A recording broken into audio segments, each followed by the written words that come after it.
God! Why three different services when all of them are ultimately serving the same purpose? Like, what is the difference? Which is the best service?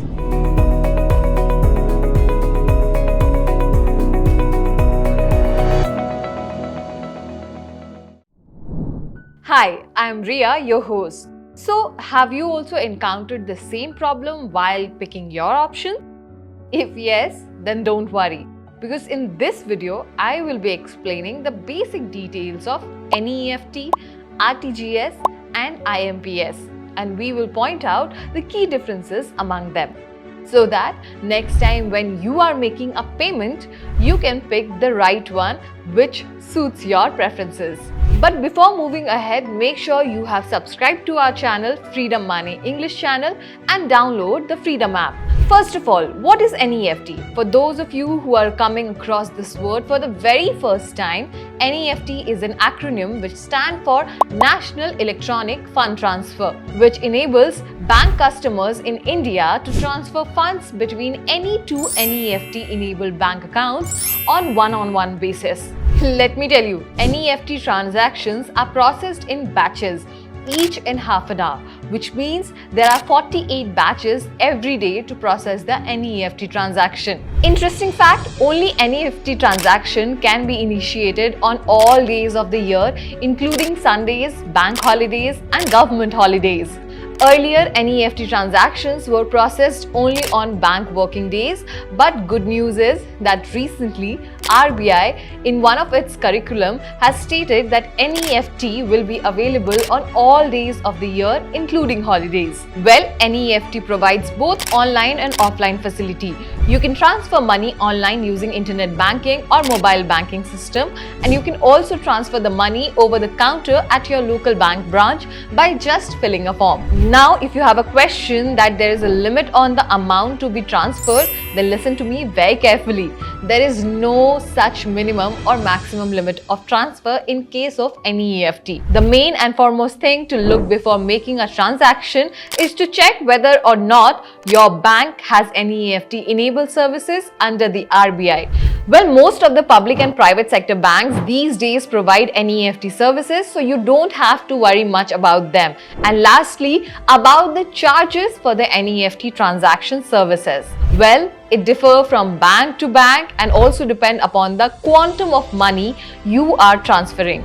My only advice is it is best to check with your banks to know the details before transferring the money. Next is RTGS, which is the real-time gross settlement.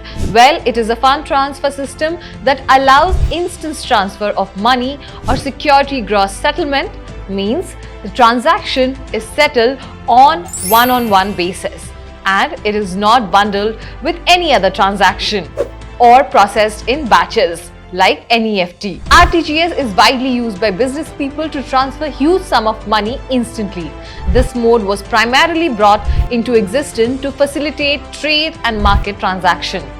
Unlike NEFT, RTGS is not a 24/7 system.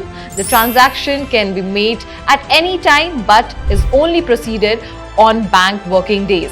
If done on a working day, the transfer takes place instantly and in minutes. So try to avoid making any RTGS transaction of huge amount of money on bank holidays. Just like NEFT, RTGS can also be done both online and offline at your nearest branch. Well, to facilitate the RTGS transaction, one should have the minimum amount of 2 lakh rupees, but there is no cap on the maximum amount. The most important thing to look before making an RTGS transaction is to see if both the originating bank and the receiving bank are in the RTGS system of RBI. One can simply check this with their banker, and you must note that the services charges are slightly higher compared to the NEFT and IMPS.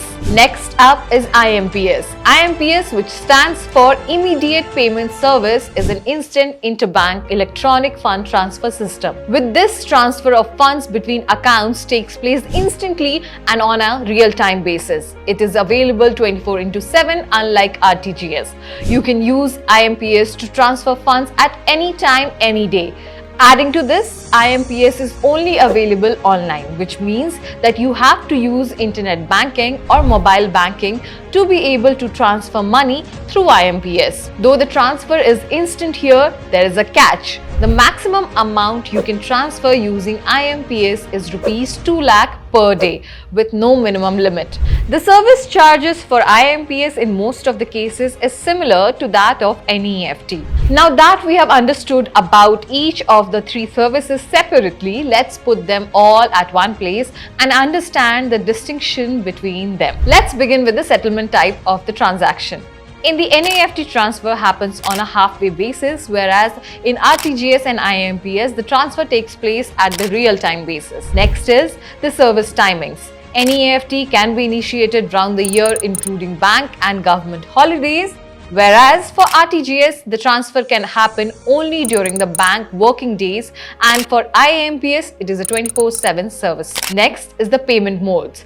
NEFT and RTGS can be initiated both online and offline at your bank branches, whereas for IMPS, the mode is strictly restricted to the online mode. To look at the minimum amount, NEFT and IMPS do not have any minimum amount required, whereas for RTGS, the minimum amount you can transfer is rupees 2 lakh.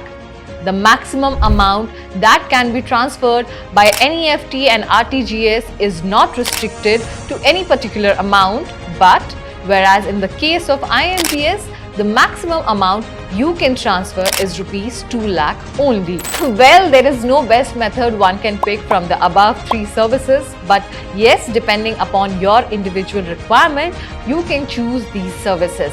Make sure to keep all these points in mind and you can refer back to this video in case you are confused to choose which one of these payment method to transfer the money.